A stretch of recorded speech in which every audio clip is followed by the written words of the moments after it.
ഉണ്ടോ ഭാരം വൈഷമ്യം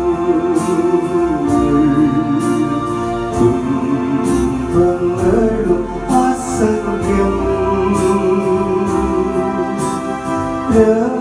രക്ഷാകരമോ സംഗീതം യേശുവോടറിയിക്കാം.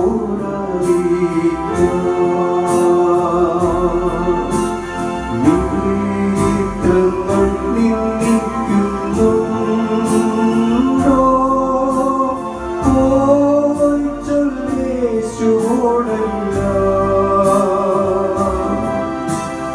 ഉള്ളം കൈ വീശാക്കും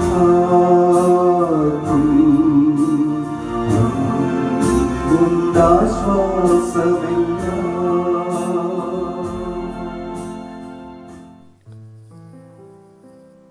ദൈവനാമത്തിന് മഹത്വമുണ്ടാകട്ടെ.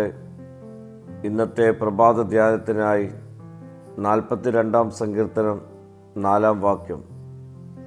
ഉത്സവം ആചരിക്കുന്ന പുരുഷാരത്തിൻ്റെ സന്തോഷവും സ്തോത്രവുമായ സ്വരത്തോടുകൂടെ സമൂഹമധ്യേ ഞാൻ ദേവാലയത്തിലേക്ക് ചെന്നതോർത്ത് എൻ്റെ ഉള്ളം എന്നിൽ പകരുന്നു. ഈ വാക്യത്തിലൂടെ സങ്കീർത്തകൻ ദൈവത്തിൻ്റെ ഭവനത്തിലെ കഴിഞ്ഞകാല സന്തോഷകരമായ ആരാധനാ അനുഭവങ്ങളെ ഓർമ്മിപ്പിക്കുന്നു.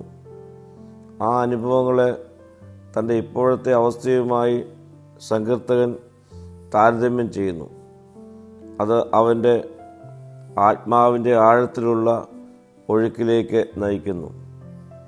ഈ വാക്യത്തിലൂടെ സങ്കീർത്തകൻ തൻ്റെ ജീവിതത്തിൻ്റെ പുനഃസ്ഥാപനത്തിനും ദൈവസാന്നിധ്യവുമായുള്ള ബന്ധത്തിനു വേണ്ടിയുള്ള അവൻ്റെ ആഗ്രഹത്തെ ഉറപ്പിക്കുന്നു.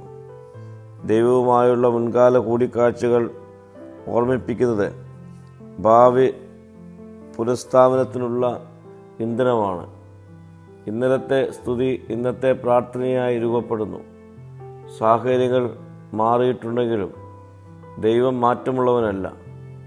മുമ്പ് സന്തോഷകരമായ ആരാധനയിൽ കണ്ടുമുട്ടിയ അതേ ദൈവം ഇപ്പോഴും നമ്മുടെ ആരാധന മധ്യത്തിൽ ഉണ്ട്.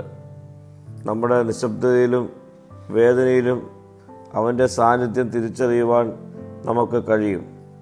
പ്രിയ സ്നേഹിതരെ, സ്തുതിയുടെ ഓർമ്മകൾ നമ്മെ പീഡിപ്പിക്കുവാനല്ല, മറിച്ച് ദൈവത്തിൻ്റെ സന്തോഷം തിരിച്ചു വരുമെന്ന് ഓർമ്മിപ്പിക്കുവാനാണ്.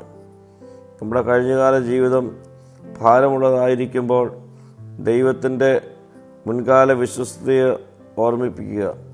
അത് നമ്മുടെ വിശ്വാസ ജീവിതത്തെ ഉറപ്പിക്കും. പ്രാർത്ഥിക്കാം. കർത്താവേ, പ്രതിസന്ധികളിൽ തളരാതെ വിശ്വാസയാത്രയിൽ നിലനിൽക്കുവാനുള്ള കൃപ എനിക്ക് നൽകണമേ. മഹത്വം നീ എടുക്കണം. യേശുവിൻ്റെ നാമത്തിൽ തന്നെ. ആമീൻ.